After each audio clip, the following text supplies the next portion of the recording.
So part 2 of what I just gonna post in a minute. When you're in 2 communities, out in the field and in a hospital setting, when you're out in the field, it's adrenaline, it's matter of fact, it's especially if they've already discovered something and they need a coroner's, or what they call now a scene investigator, to determine what, how, when, and why. I worked in the field in the 90s, late 80s, early 90s, on a case that was a kid that was kidnapped with in front of his siblings. This is in the 80s, early 90s. I had kids at home, and I literally told my department head that I wasn't going home. I was going right across the street to help with organizing a search. They're like, perfect. I worked already 10 hours overnight. I couldn't go home. I was numb that somebody could kidnap a kid in front of their siblings, and that the 5-year-old witnessed it, and the 5-year-old was giving the sketch artist the best rendition of this human. Okay? We actually community roundups in the time. We didn't have pagers, we didn't have phones, we didn't have, YouTube, we didn't have Facebook, I don't even think we had MySpace, okay? We had word of mouth, and we had national television. We had 4, 7, 9, 11. 4 was there the most.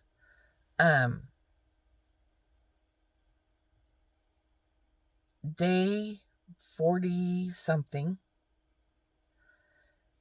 I was there. I was in the trenches on the phone lines. We had a phone, legit phone. We didn't have, we had like green blue boxes for computers. They were like, Dells. They were like ancient old.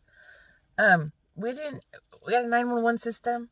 We had everybody with poster. The Indian tribe down the road donated their copy paper and their equipment to make missing boy, missing boy, missing boy, missing boy, last seen, da da da da da da da da da da, and then the rendition of the sketch of the kid, that the little 5-year-old that goes, he had this kind of eyes. And I sat there. I didn't sit like right next to the kid, but I sat next to the sketch artist that was brought in by the FBI to sketch in a private room at City Hall, because their City Hall and the police department was in one building, and they brought him into like a little tiny meeting room with a desk, and does it look like this? And she showed him eyes, and she showed him facial, and she showed him noses, all very slow, very 5-year-old-y. So we watched him create a picture, and on day 7, we had a picture, and we had community roundup, like anybody that's available, because the news was there, anybody that's available that's willing to search, please show up at at XYZ hour, and we'd go. I show up. A bunch of my friends that are cops, now still current in the field, that's 53 years old, getting ready to say goodbye, they would go with this picture in the palm of their hand. They put it very small in the palm of their hand, and they were wearing street clothes, and they would look at who showed up for the powwow to search, because one of the FBI agents has told all of us that if somebody has taken somebody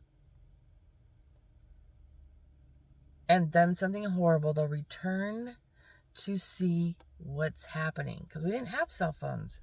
We barely had pagers. I remember a pager, like beep beep beep, let's go over here, beep beep, and we all had codes. Like we had a book of like what 012 was, or 1816, or we had codes of what, if the pager went off, what it meant, where to go.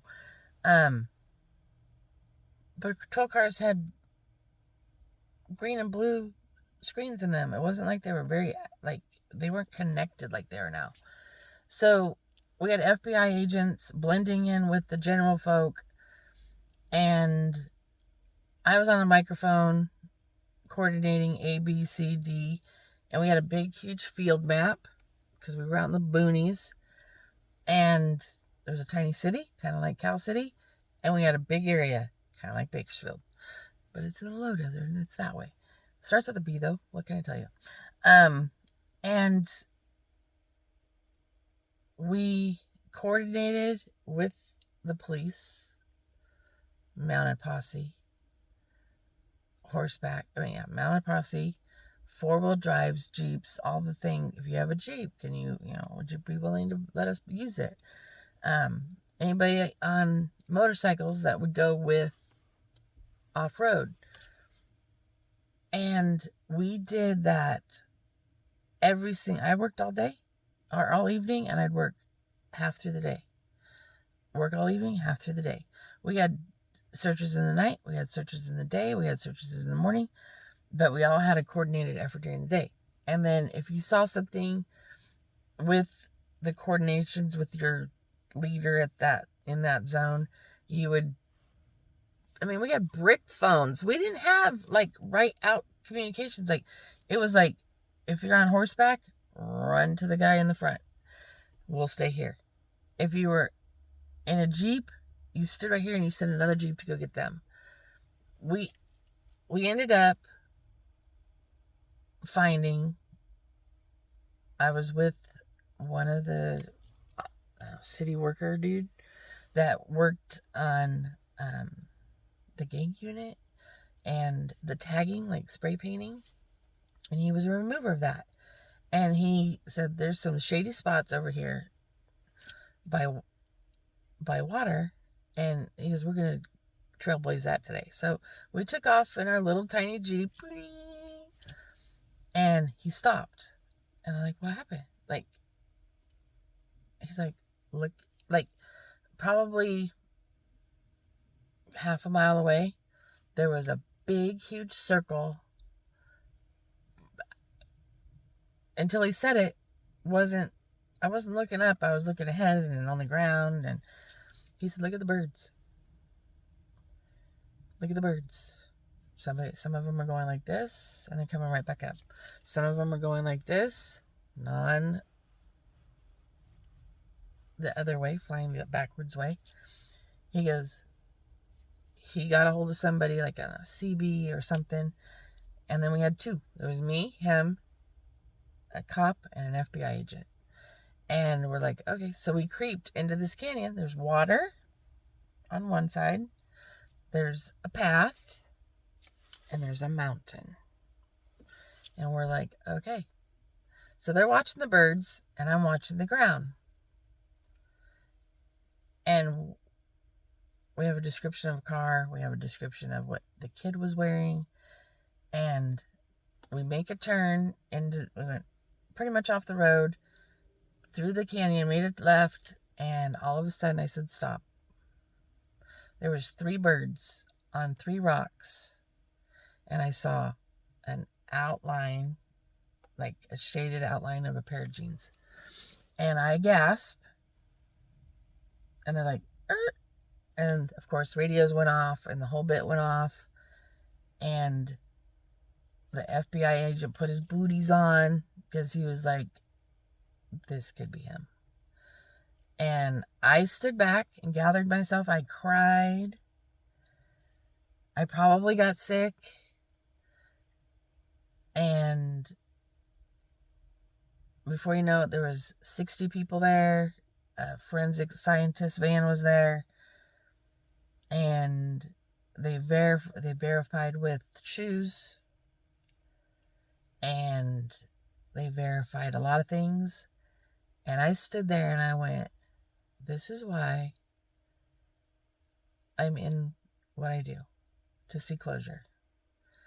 But we didn't we didn't fly down that thing, because we already knew there was nothing to save but to recover. We already knew that. It wasn't like, we'll go see. Nope. Not our place, not our business. Now we're in recovery mode. They took every one of those rocks. Boulders. They were big. They were small. They took every one of those boulders and put them in a bag. They removed him. Placed him in all kinds of things. They preserved everything around, dirt, twigs, bird droppings, you name it. They preserved that whole thing. I went back with the guy that I was with. We went back and we bawled. It was an odor that you don't forget. It was a scene you can't ever wash out of that mind. And you can never, ever, ever, ever feel the same pain. Because, we don't have radios. We don't have cell phones. We don't have this. They didn't bring the family there. They didn't do any of that. They took certain things back to the family at the city hall to verify it was his. You never seen emotion of defeat, of hope that they're going to find him alive. He's going to be just fine. You don't understand until you've felt it, seen it for yourself. I can't make up this story. I can't tell you it's a book. I can tell you it's fact. I can tell you I was there. And only because this guy from the city, he worked for the city, said, he told the guy they had this mass area. And we were going to go to this part of this mass area. He goes, we're going to go out to this area. He goes, okay. He goes, you got your CB's on? Yep, it is. And we went very slow. We saw off-roaders. We saw, have you guys seen this car? Have you seen any, nope. Kind of like what happened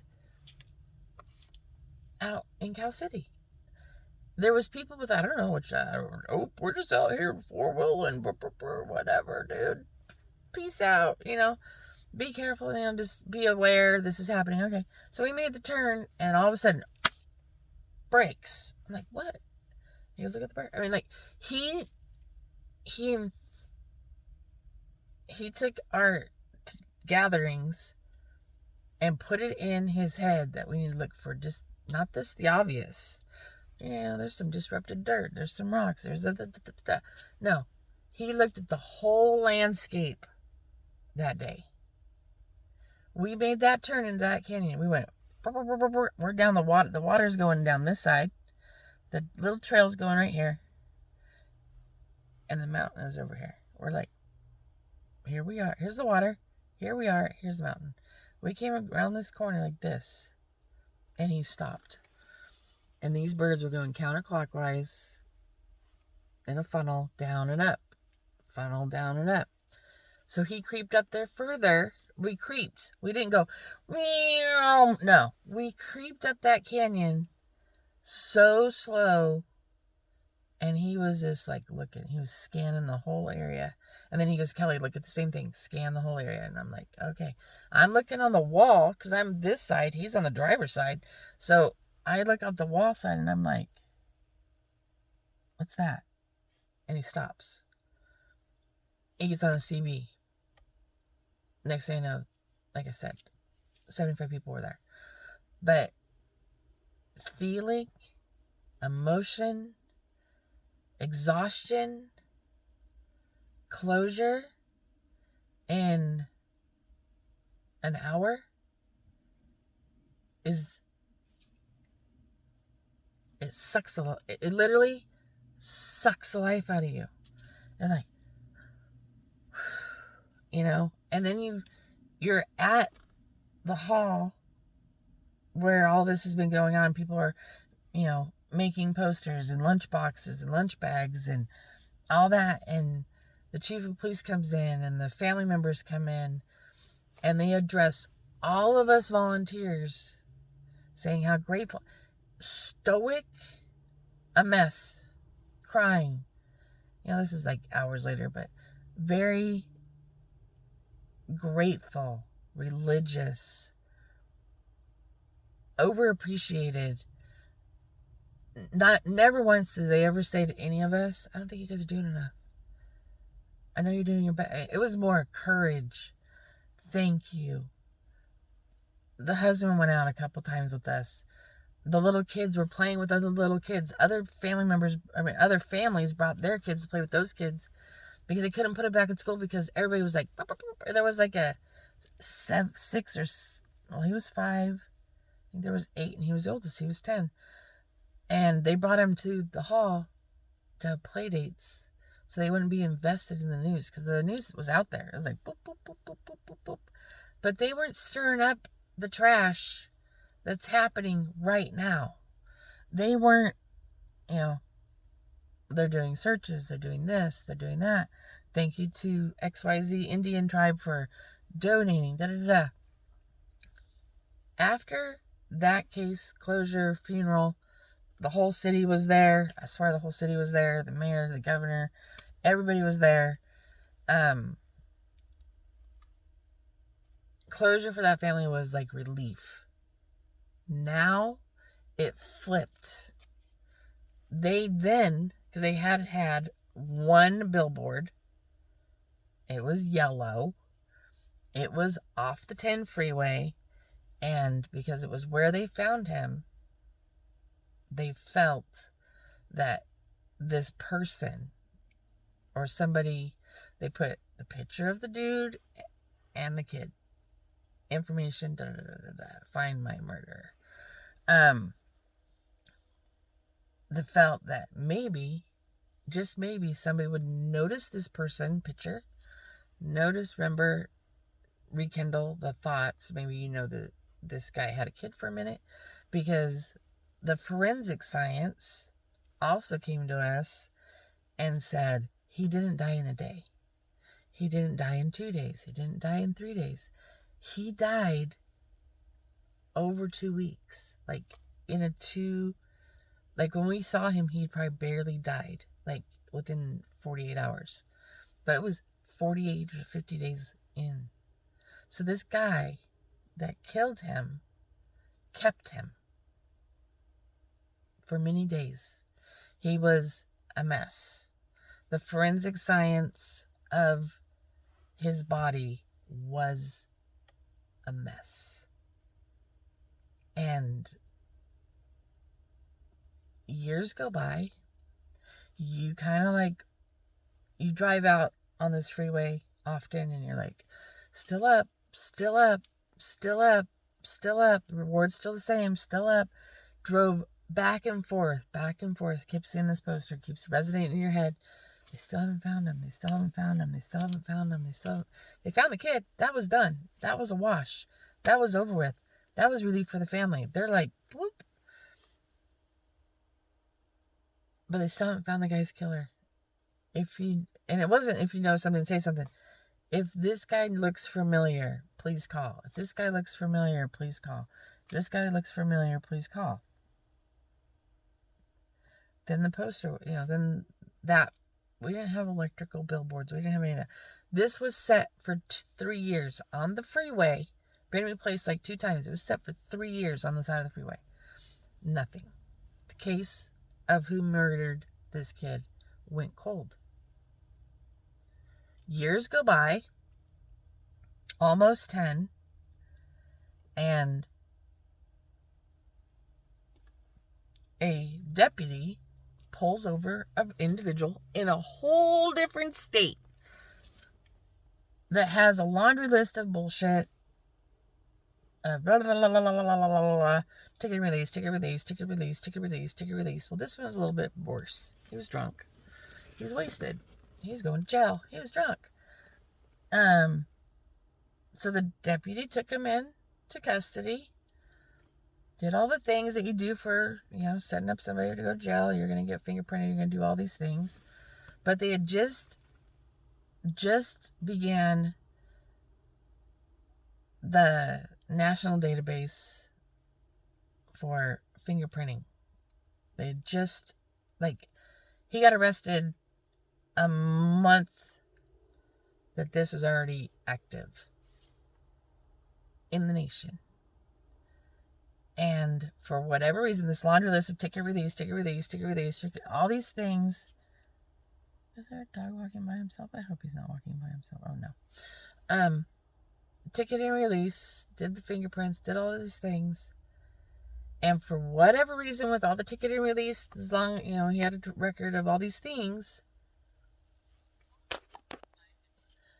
that he would run this guy for whatever reason, whatever his gut said that day, put him in the national database, see if anything else hits.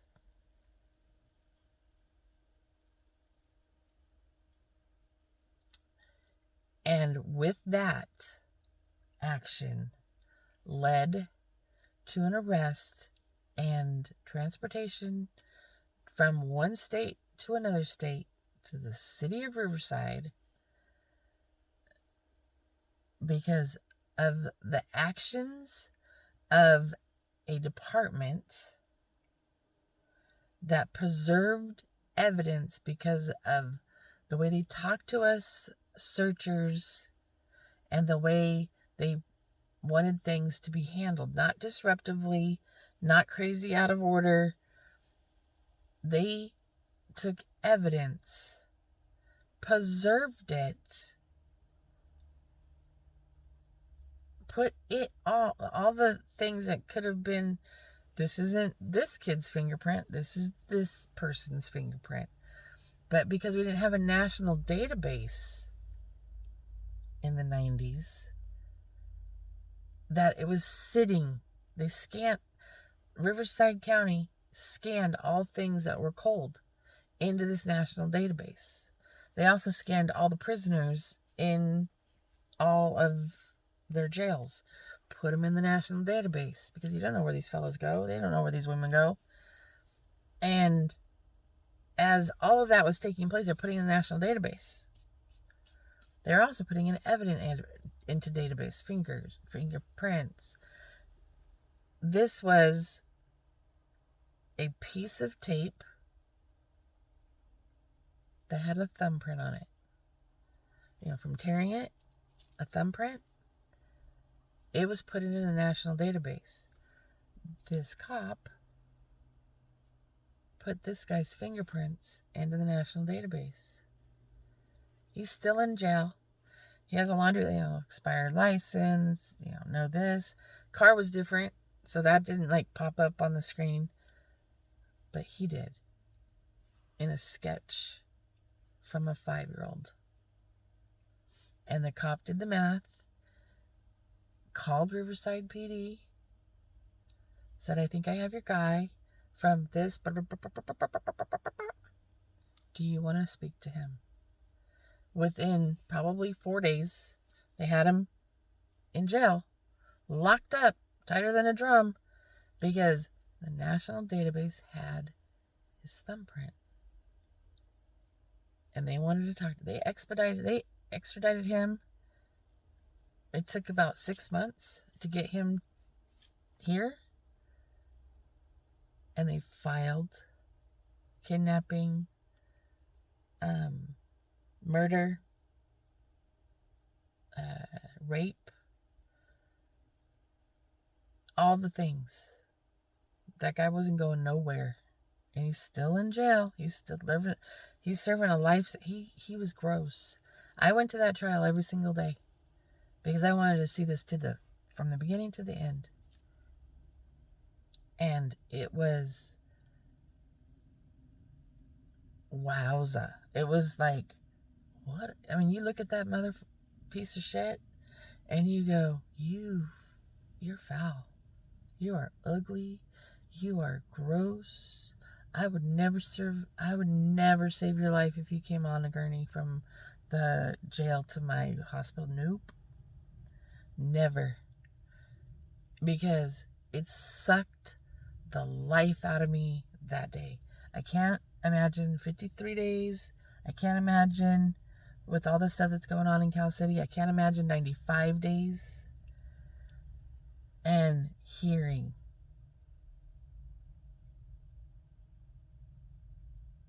we have found them. They are deceased, but they didn't die instantly. And then hearing all this stuff.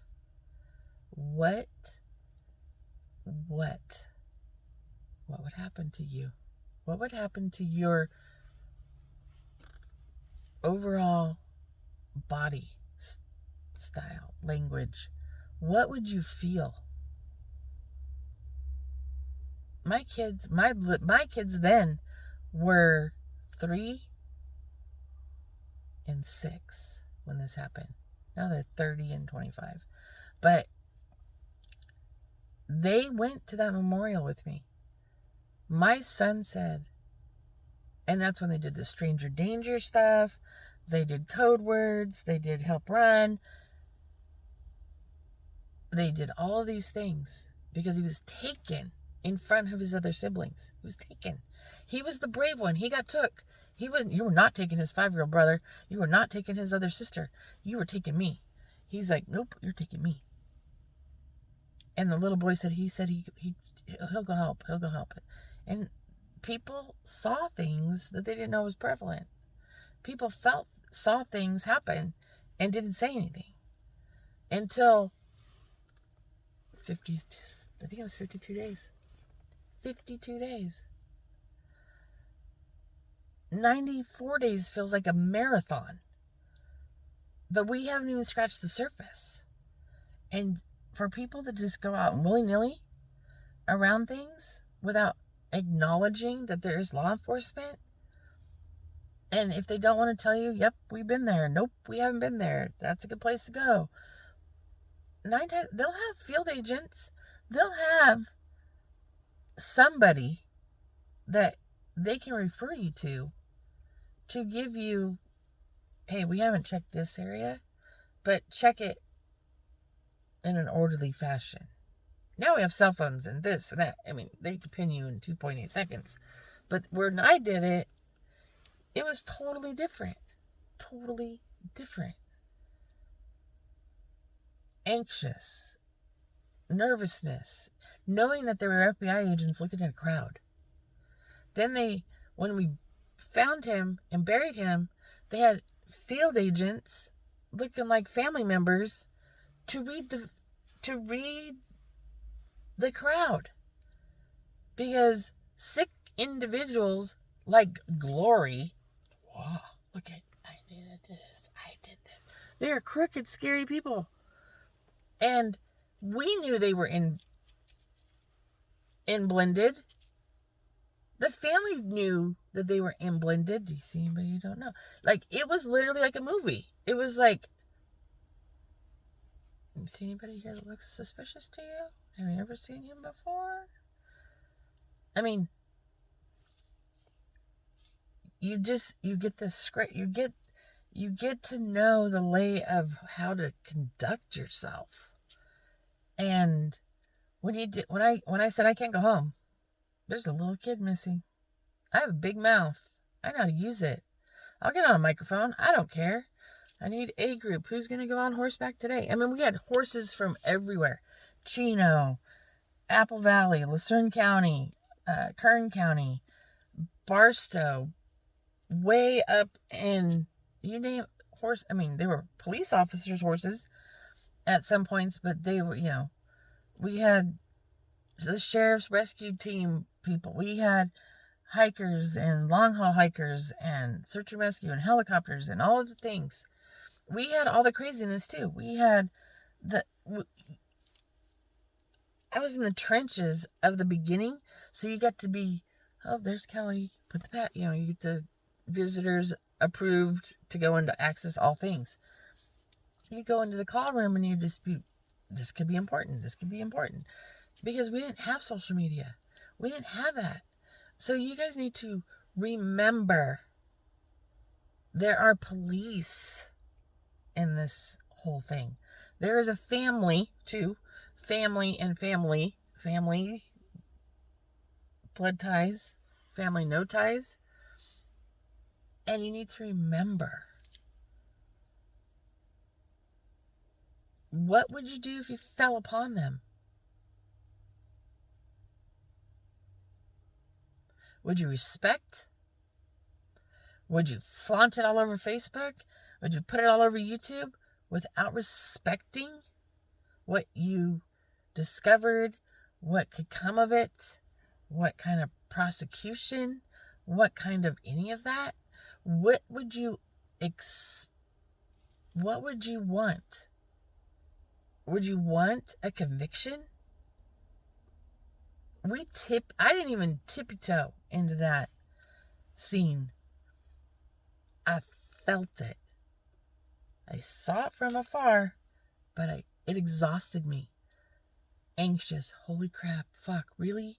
Like, you couldn't breathe. You literally had an anxiety attack before anxiety was a thing. And when that day came, it was like, I went to work, a couple days later because I was off. I was exhausted. And then they go, well, we know you're going to go to that funeral, Kelly. You've invested. Yes, ma'am. I'm going. I don't care what you say. I mean, the whole city shut down, but you have to be consciously aware. And I'm saying that from the fondest of my heart, the backside of my give a shit card, or my feel good card, or you really need to knock your nonsense off, y'all, because the outcome of what you see, what you saw, what you do at that time, if you are that person or those people or any of that, may or may not lead to a conviction. This came 9 years later. His conviction came 9 years later. He could have been ticketed and released. He'd still be out there today.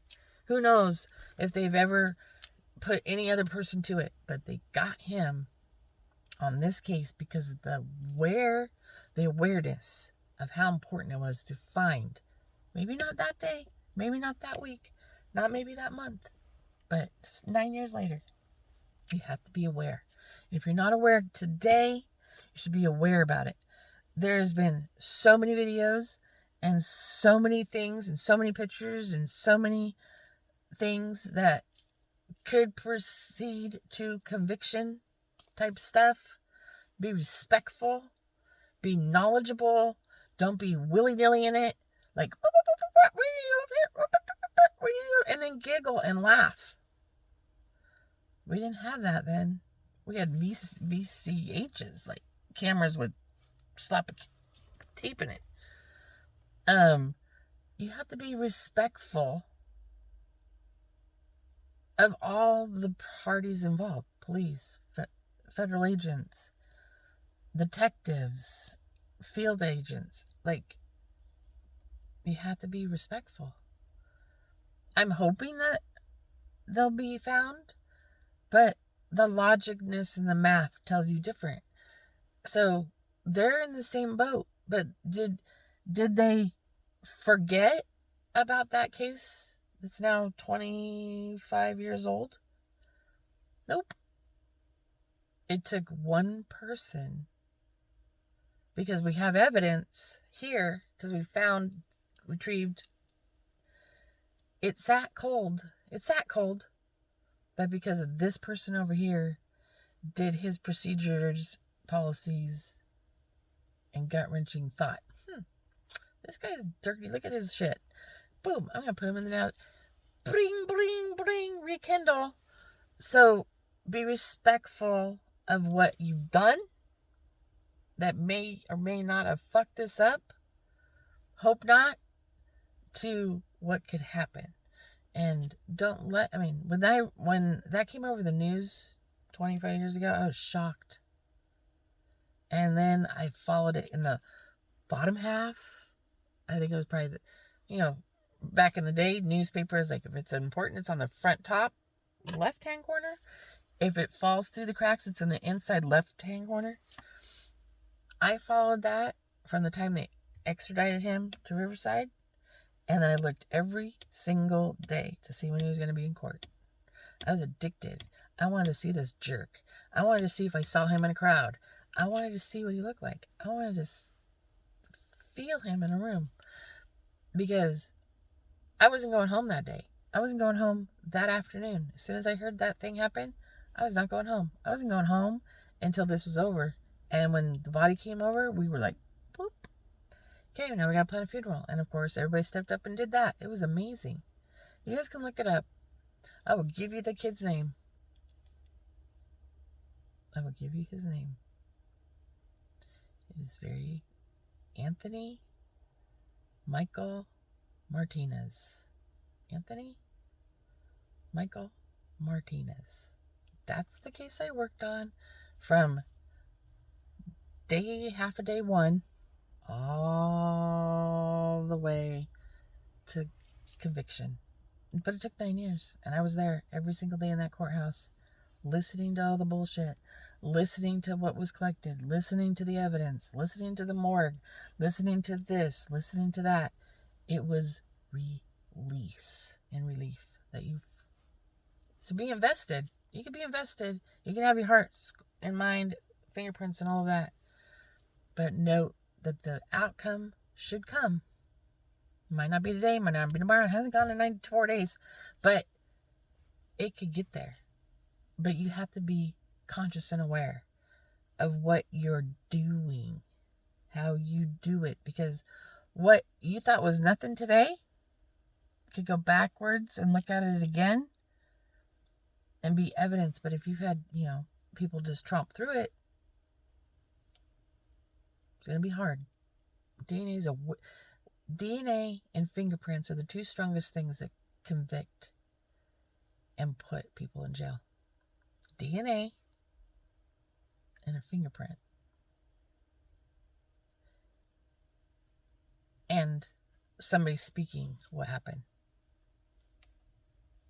If they don't speak, now they're chasing DNA and other things. They're chasing pieces of a puzzle. And the pieces of a puzzle, if you've ever missed 10 pieces of a puzzle and you don't know where the hell they went, this box just got open. We're missing 10 pieces. Don't you go nuts? That's where these cops are. They are putting pieces to a puzzle. And they have to get the right pieces to the bird just flew by me. Pieces to a puzzle. And when all the pieces are together, they'll bring you knowledge. They'll bring you peace of mind. Until then, be respectful. Go do you. They're doing them. You can go out and do this, but contact them first. Contact them first. Some people go backwards. They'll do things in reverse. So just be respectful. It's all, the littlest thing can put somebody away for a very, very, very, very, very, very a lifetime, a long time. The least likeliness of a conviction is handling of evidence. You don't get anything to stick. It's a slap on the wrist, community service, and have a nice day, and you have to report yourself to who knows what, probation. But be respectful. That's all I have to say is just be respectful and know what you're trying to do or doing could lead to a conviction, not a sticky situation. Because a sticky situation won't get a conviction. You'll just get a fine, a dirty name for your face. Just be respectful. Bye. Have a great Thursday.